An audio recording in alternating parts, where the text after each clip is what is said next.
The genre of film I'm interested in is post-apocalypse, as I've watched many full-length and short films in this genre that I like, such as Mad Max, Warm Bodies, I Am Legend, and All That Remains, a short film on YouTube. These films all have very detailed but difficult sets to find, such as a desert, which is used in All That Remains, and abandoned buildings used in Warm Bodies. The desert and sandy look could be achieved in post-production by adding a filter and changing the colours, but this could look fake. We could also find a rundown building to film a scene or two in to give an authentic look. I also enjoyed aspects of a short film called Awake, which we could adapt and merge with a post-apocalypse storyline. I liked the suspense in not knowing what was going to happen in the end, as well as the normal look of the world, but one thing being out of normality, the disequilibrium that the main character has to figure out. This look would be better for us to use in the majority of the film, as it's more practical to find a quiet street and get the sense of an apocalypse from other aspects rather than finding a place that looks like it. Maybe cut with a rundown location than just using one location for all of it. It would be good to have different places. The Last Man on Earth is a TV show which isn't dissimilar to the overall look I'd like to go for, as it's set in a world where there has been a wipeout of humans, but houses and streets still look the same, just with an eerie feel. The show is a comedy, which is a theme I'd rule out because it's very difficult to get right, as everyone finds different things funny. Going back to the old Mad Max trilogy, the remake has been an inspiration for the short film I'd like to make.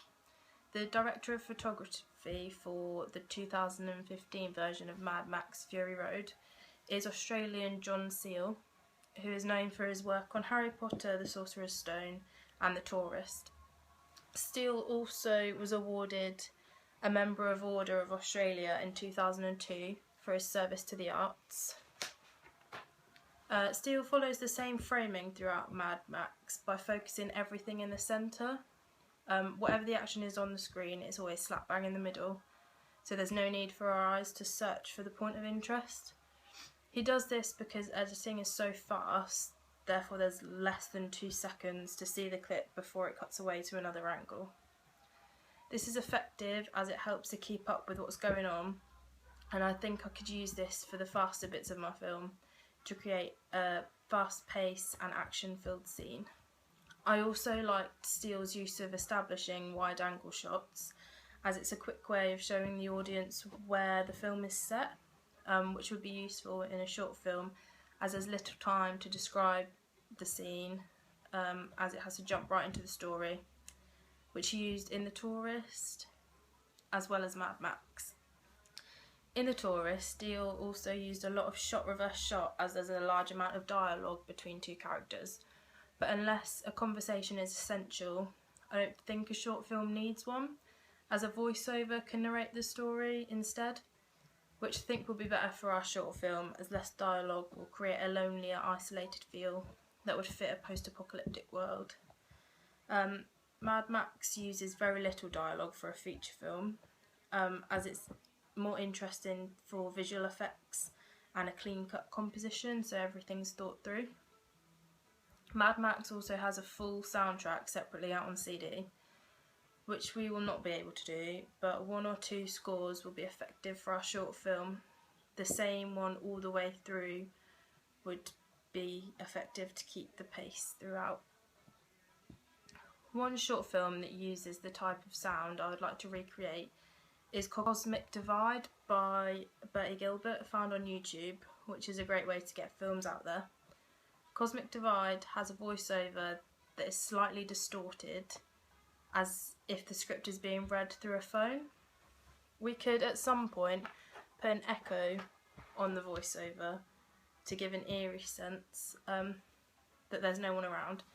In this short film there's only 2 main characters as well, which we will have to think about having minimal actors to keep the story simple and easy to get everyone together when filming. Also, on a small budget, we can't afford a mass amount of extras. In another one of Gilbert's films, called Space Quest, there's a mixture of centre framing and rule of thirds, which links back to how I said the two types would be good depending on the context of what's in the scene. The colours of Space Quest, as well as Cosmic Divide, are very soft and blue, unlike the dry yellow tones of Mad Max, and short film All That Remains, which works best for a post-apocalyptic film as it looks dry, as if the world would, if it had just been through an apocalypse. The beginning scene in Space Quest by Bertie Gilbert is filmed handheld with no tripod, which I like because it gives an unsteady, raw look, which would be best to capture a post-apocalypse, unlike Mad Max, where the frame rarely moves, but the action inside it does, which is a trait of feature films for every shot to be set out, which I think it would be better for our film to be have more movement. All That Remains also uses a different camera angle, the canted angle, which gives a disorganised effect, and the movement and swaying, similarly to Bertie Gilbert's films, emphasises this, which I'd like to use in my film to give an authentic edge. All That Remains mainly conforms to the rule of thirds. Along with the canted angle, it also uses slow motion a few times to create a suspense which we could use when unveiling a twist or building up to action to create anticipation in the audience. Action such as when one of the characters is being held at gunpoint, the cuts speed up as well to help to add action. In All That Remains, they use a lot of intricate props and costumes to properly make the film believable, such as the costumes that look dusty and handmade. We could achieve this by roughing up some clothes, but one thing that may be difficult to make look realistic, which is done well in All That Remains, is special effects, such as the shootings. We would have to have good actors and timings to make it look real, with the fake blood and the guns, which would be achievable if our budget was a little bigger and we had more time to practice and get it right. From this research, I would definitely like to stick to the apocalyptic film theme, as I think it will be interesting and challenging to get it right. Plus I like the rustic handheld filming technique, as it can add to the story.